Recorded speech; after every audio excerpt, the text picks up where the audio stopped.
Good day everyone. Today meron naman tayong bagong flashlight na i-review. Ito yung bagong release ni Convoy. This is the Convoy 3X21E.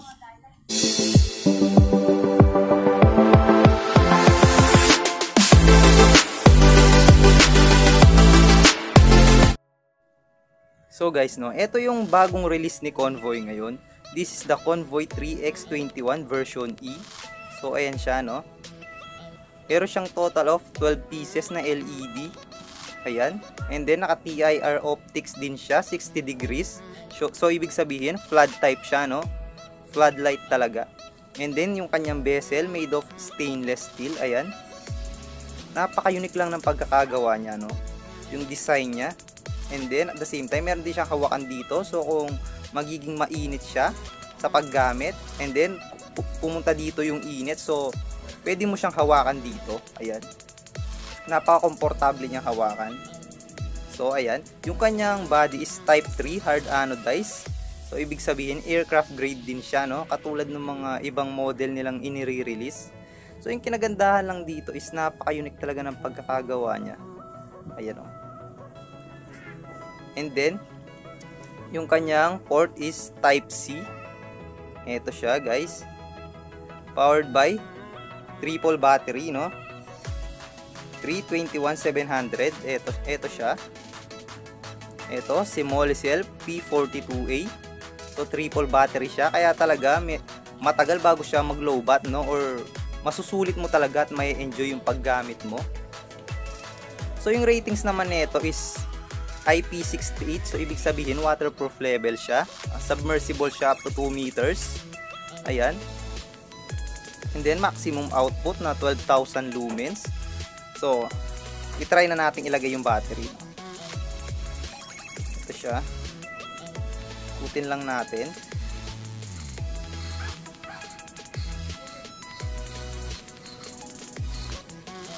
So, ayan.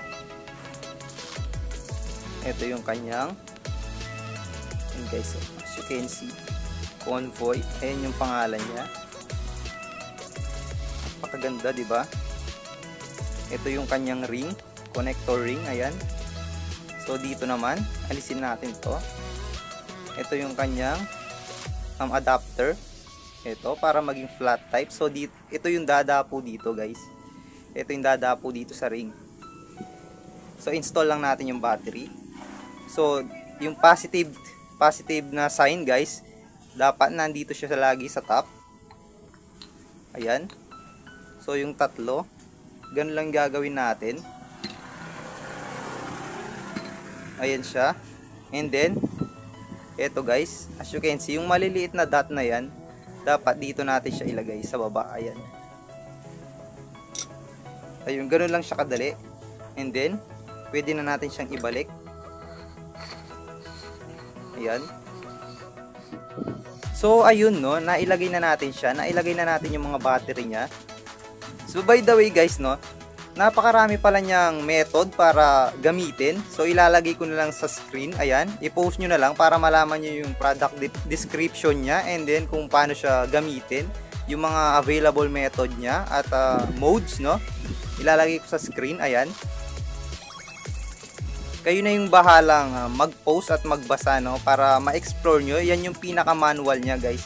Kasi wala siyang kasamang manual pag binili nyo. So, kailangan aralin nyo talaga yung mga yan para hindi kayo malito.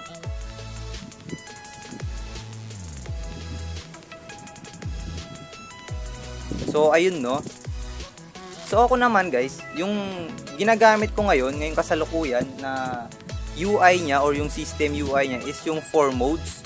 Yung low, medium, high, and turbo. So, yung mode lang na yun yung ginagamit ko. First, low. And then, second click is medium. Next one, third click, high. And then, lastly, turbo mode. So, yun lang yung mode na inano ko dito para mas madali, Para mas madali ko siyang ma-show sa inyo. So, ayun, subukan na natin.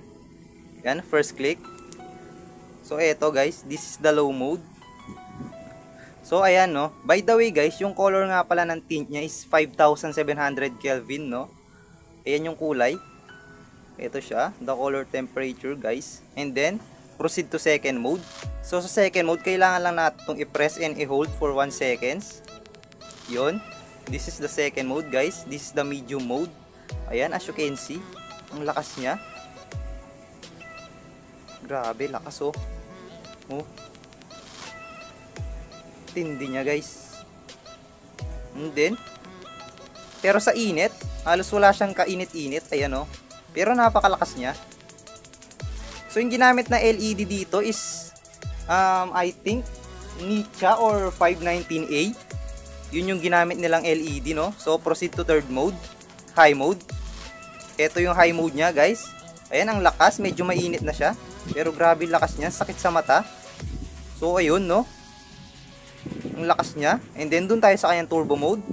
Shit. Ito guys, talagang mainit. Ayan, mainit siya. Grabe, lakas. Grabe. Shit, ang init. Ang init niya. Pero yung kanyang body, hindi masyado. Ayan. So, hindi pa kumalat yung init niya. No, okay pa siya. Pero yung buga talaga niya is mainit pag sa kamay. Oo, napakainit ng buga niya sa kamay pag naka-turbo mode. So, double click tayo, instant turbo mode. Eto guys. Ayan, napakainit ng buga niya sa kamay. Ayan o, napakainit niya. Pero yung kanyang bezel, ayan, and then yung body niya, so okay pa naman yung temperature niya. Hindi pa talaga siya nagiinit. So napakagandang flashlight nito guys, no, sa mga naghahanap ng flood type. Ayan. So mamayang gabi, no guys, ipapakita ko sa inyo ng actual. Susubukan natin siya para makita nyo yung kanyang performance, no. And then sinasabi ko na sa inyo guys ngayon pa lang. Grabe, ang ganda talaga nito. Sulit na sulit talaga siya, no. Hindi ko expect na makakabuild ng ganito yung Convoy. Ayan. Napakasulit talaga. Napakaganda niya. So ayun lang guys, no. Abangan na lang natin mamayang gabi. Skip ko lang tong video. A few moments later. Good evening everyone. Tonight, no, masusubukan na natin si Convoy 3X21E. Yun. Patayin ko lang yung ilaw ng camera natin.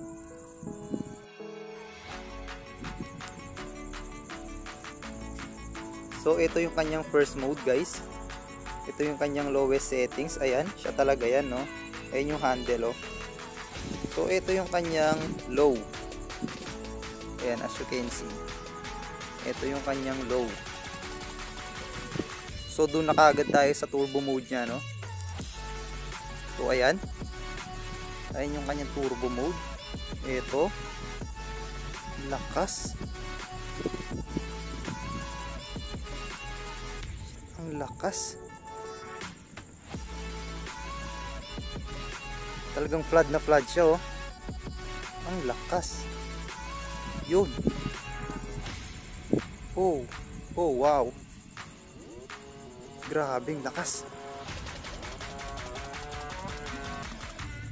Yun, solid, oh.